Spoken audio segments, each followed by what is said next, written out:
Bine ați venit, dragilor din Zodia Capricorn, oriunde v-ați afla în această lume. Suntem din nou împreună la o nouă lectură pentru ultima perioadă a lunii februarie, mai precis perioada cuprinsă între 23 și 28 februarie. Așa că, dragilor, toți cei care aveți nu doar soarele, ci și luna, Venus, sau poate chiar ascendentul în Zodia Capricorn, această lectură este de asemenea și pentru voi, cu precizarea de a nu uita că este totuși o lectură general colectivă, așa că vă rog să luați decât ceea ce va rezona cu voi. Înainte de a începe, trebuie să mulțumesc din suflet tuturor celor care mă sprijină, care sunt deja aici, care mă susțin prin fiecare gest de apreciere, prin fiecare comentariu, prin fiecare gând bun care vine din partea voastră. Așa că mii de mulțumiri tuturor, iar pentru cei care sunteți noi pe acest canal, vă urez un călduros bun venit. Și dacă la finalul acestei lecturi simțiți că ați rezonat sau că v-a adus un pic de claritate, un pic de ghidare sau liniște interioară, eu vă invit cu mare drag să vă abonați și, desigur, să susțineți acest canal printr-un simplu like. Desigur, atât abonarea, like-ul sau poate share-ul nu costă bănuți, este gratuit, totul depinde de dorința fiecăruia. Revenim la cărțile noastre. Unde și cum sunteți voi, dragii mei din Capricorn? Avem balena, păstrătorul înțelepciunii.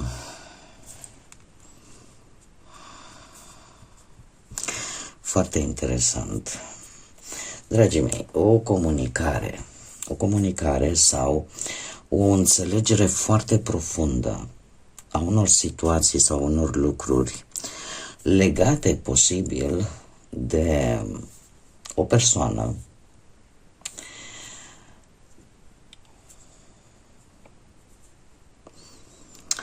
posibil să aveți de-a face cu o persoană care are ori intenții ascunse, pe care și le ascunde, ori are, dacă nu intenții, are anumite motive. Are anumite motive să vă calce, să zicem așa, un pic pe bătături. Persoană destul de furioasă. Tind să cred că este cineva care lucrează un pic din umbră, să spunem așa, din invidie.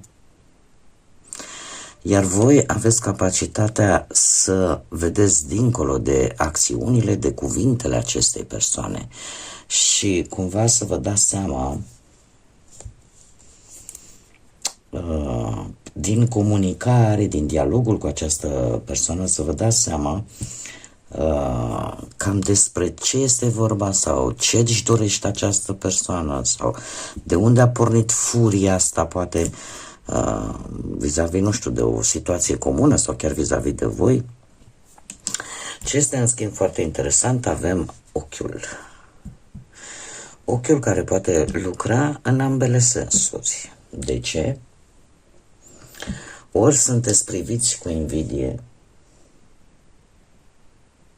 există o energie care merge în ambele sensuri, și către invidie, dar și către protecție. Probabil că bine ar fi să vă să calculați lucrurile cu înțelepciune în așa fel încât să vă protejați sau să vă construiți o anumită protecție.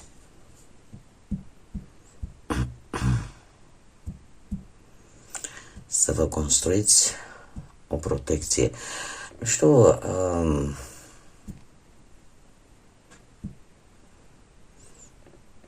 și asta o puteți obține printr-o comunicare verbală, cumva să vă protejați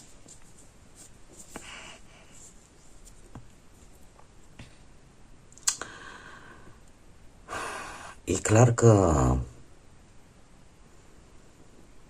există o influență mai ales pe partea socială.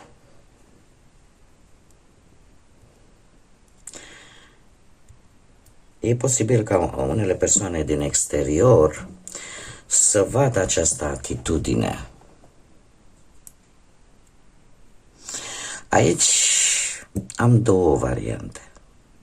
Aceasta pe care tocmai v-am expus-o și mai e una care îmi vorbește de o atracție o atracție fizică, mare atenție, intimă, pe care voi o puteți avea față de cineva, dar care e posibil să nu fie ceea ce pare a fi și voi trebuie să acționați cu înțelepciune.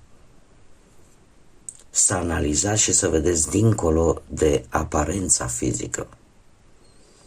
Pentru că știți cum e, nu? Vorba proverbului, mărul frumos înăuntru poate să fie și găunos. Și să vă protejați. Putem vorbi și de acest aspect, de care voi va trebui să țineți cont. Și probabil că nu sunteți singuri, mai este implicată, sunt mai multe persoane implicate, nu sunteți decât voi. O situație, aș spune, destul de complicată pentru unii.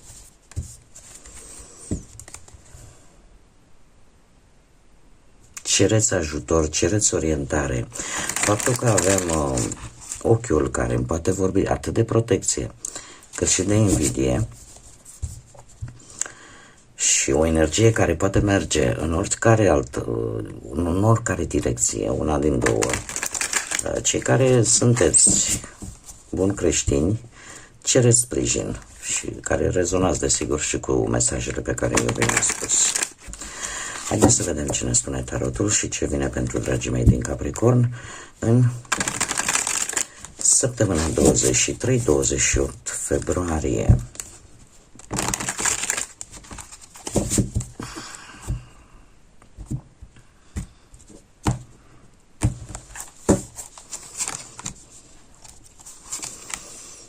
Da.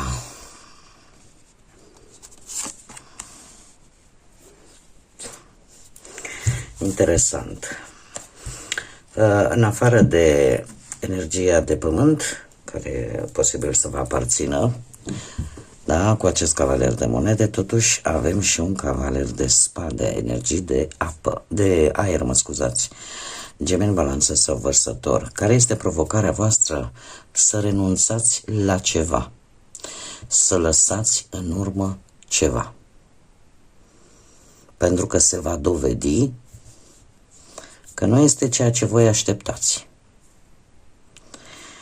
Acum, resursele voastre posibil să vă ajute. De ce? Pentru că acest cavaler de monede, știți cum e, voi vă mișcați poate mai încet, vă trebuie un pic de timp, vă trebuie poate timp să analizați, sunteți mai meticuloși. Dar, într-un final, se pare, cu acest cavaler de spade, că vă veți lansa în forță.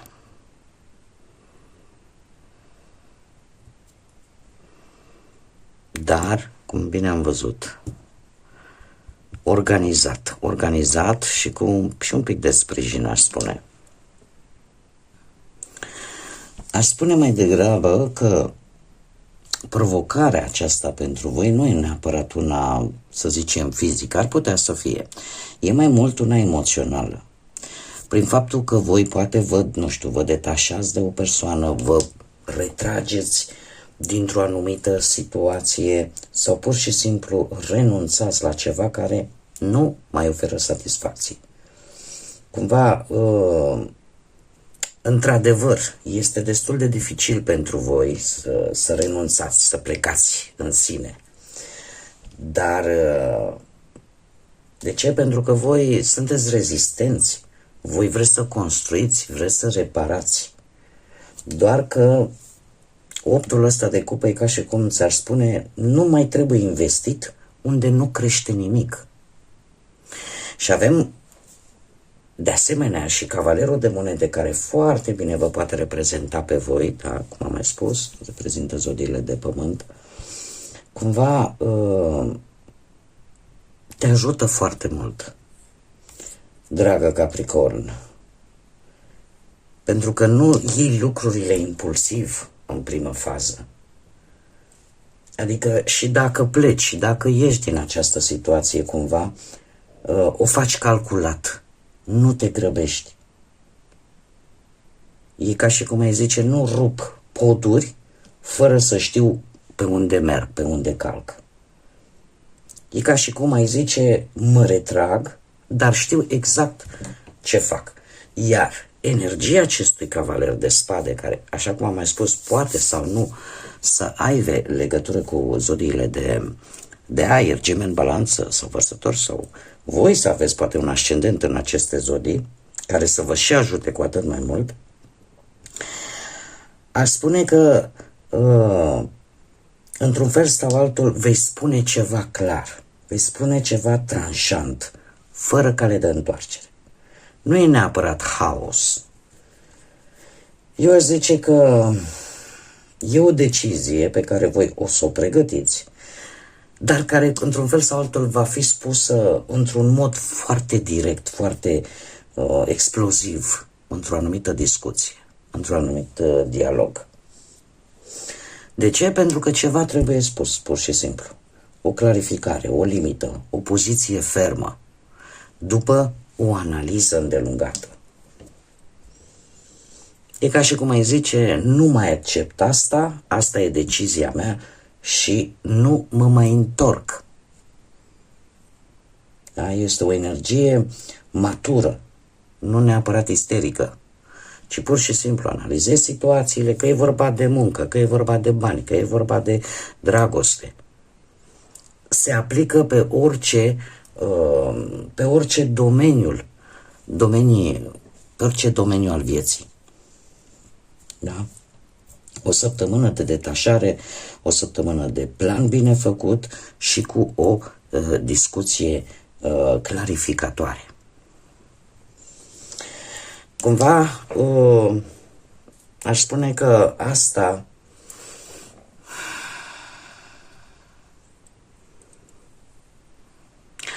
într-un fel sau altul vă poate ajuta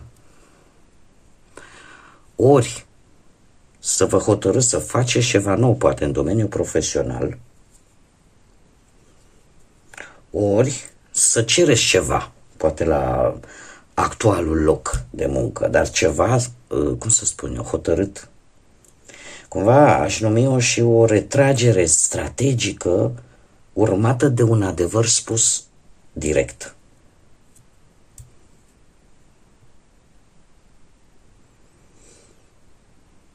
Și faptul că avem doi cavaleri, cel de monede care vă reprezintă alături de cel de spade, mie îmi spune că nu sunteți impulsivi deloc, ci pur și simplu sunteți, cum să zic eu, analitici.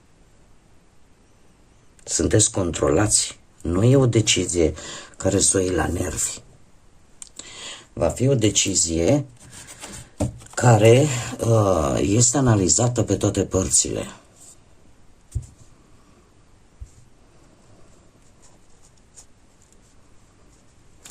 Haideți să vedem ce mesaj au constelațiile pentru voi, dragilor din Capricorn, în această săptămână. Adevărul este că se vede și în cărțile oracolului Ceștii de cafea, se văd aceste energii pe care le avem aici.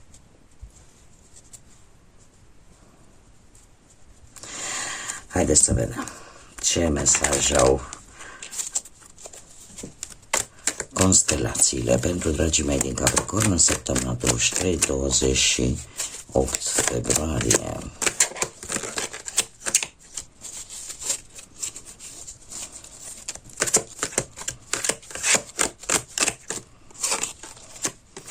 Avem crater.